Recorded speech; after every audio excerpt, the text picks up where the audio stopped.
नमस्कार, DV news में आपका स्वागत है। चलिए नजर डाल लेते हैं आज की कुछ खास खबरों पर। नए वेतनमान की गणना 31 अक्टूबर 2022 के मूल वेतन में महंगाई भत्ते को शामिल करने के बाद की जाएगी। महंगाई भत्ते की गणना 888 अंकों के आधार पर होगी। इस राशि में 3% की लोडिंग भी जोड़ी जाएगी। लोडिंग की यह राशि 1,795 करोड़ रुपए बैठेगी। इस समझौते के तहत पेंशन रिवीजन के साथ साथ 5 दिनों के वर्किंग का नियम भी लागू होगा।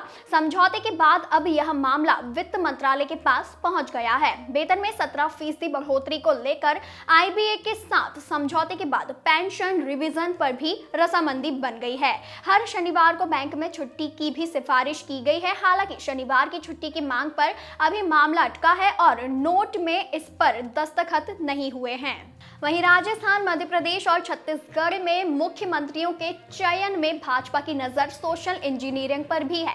माना जा रहा है कि आगामी लोकसभा चुनाव में विरोधी दल जातीय जनगणना, ओबीसी और अन्य वंचित समूहों को अपना मुद्दा बना सकते हैं। इसीलिए भाजपा ने अपने फैसलों में अभी से उसका काट खोजना शुरू कर दिया है। मुख्यमंत्रियों के चयन में भी भाजपा का आधार माने जाने वाले सामान्य वर्ग के साथ साथ पार्टी दलित, आदिवासी और पिछड़े चेहरों को आगे कर संदेश देने का प्रयास कर सकती है। तीनों राज्यों में जिस तरह भाजपा का वोट प्रतिशत बढ़ा है, उससे पता चलता है कि पार्टी को सभी जातियों का वोट मिलना है। इसीलिए भाजपा मुख्यमंत्रियों के चयन में सोशल इंजीनियरिंग का गुलदस्ता पेश कर सकती है। मध्य प्रदेश में सोमवार को विधायक दल की बैठक होगी तो राजस्थान में रविवार को हो सकती है। अभी छत्तीसगढ़ में विधायक दल की बैठक की संभावित तिथि सामने नहीं आई है।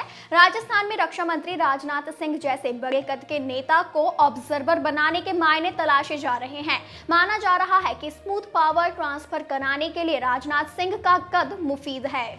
कोर्ट ने कहा है कि माधवी राजेश सिंधिया, ज्योतिरादित्य सिंधिया व चित्रांगना सिंह ने बिना अधिकार के नारायण बिल्डर को सर्वे क्रमांक 1211 की 763 हेक्टेयर भूमि बेच दी, जबकि यह भूमि यशवंत राणे के मालिकाना हक की थी। इसीलिए जमीन पर निर्माण किया जाएगा, न जमीन का किसी भी तरह से विक्रय। सिंधिया ने जमीन की रजिस्ट्री की थी, वहीं रजिस्ट्री भी शून्य मानी जाएगी। ज्ञात है कि जमीन चेतकपुरी गेट पर स्थित बंधन गार्डन के पास है। बहुमंजिला इमारत बनाई जा रही है। यशवंत राव राणे ने अतिरिक्त सत्र न्यायालय में न्यायिक मजिस्ट्रेट के आदेश को चुनौती दी थी।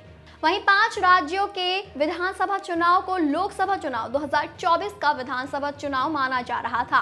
कांग्रेस के साथ ही विपक्ष को लग रहा था कि इन चुनावों में कांग्रेस भारतीय जनता पार्टी को कड़ी टक्कर देगी, लेकिन जब चुनाव के नतीजे आए तो न सिर्फ कांग्रेस बल्कि विपक्ष को ही 440 वोल्ट का झटका लग गया। कांग्रेस हिंदी पट्टी के तीनों राज्यों राजस्थान, मध्य प्रदेश और छत्तीसगढ़ में बुरी तरह से न सिर्फ हारी बल्कि हिमाचल जैसे छोटे राज्य को छोड़ दे तो उसके पास हिंदी बेल्ट का कोई राज्य नहीं बचा।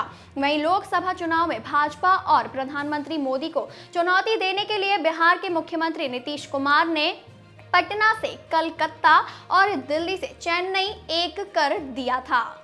वहीं रुक करते हैं साइबर ठगी की ओर। साइबर ठग अलग अलग तरीकों से लोगों को ठग रहे हैं। रेलवे विभाग के एक सीनियर इंस्पेक्टर भी साइबर ठगों के झांसे में आ गए हैं। इंस्पेक्टर ने इलेक्ट्रॉनिक स्कूटर खरीदने के लिए गूगल में कंपनी सर्च किया, इसके बाद उसमें मिले नंबर पर कॉल कर दिया। दूसरी ओर से साइबर ठगों ने कंपनी वाला बनकर उनसे राशि जमा करवा ली, लेकिन ईवी नहीं भेजा। आरोपियों ने उनसे 1,20,000 रुपए की ठगी की है। इसकी शिकायत पर तेलीबांधा पुलिस ने अज्ञात आरोपियों के खिलाफ अपराध दर्ज किया है। तो ये थी हमारी आज की कुछ खास खबरें। और भी खास जानकारी के लिए लगातार बने रहिए डीवी न्यूज के साथ।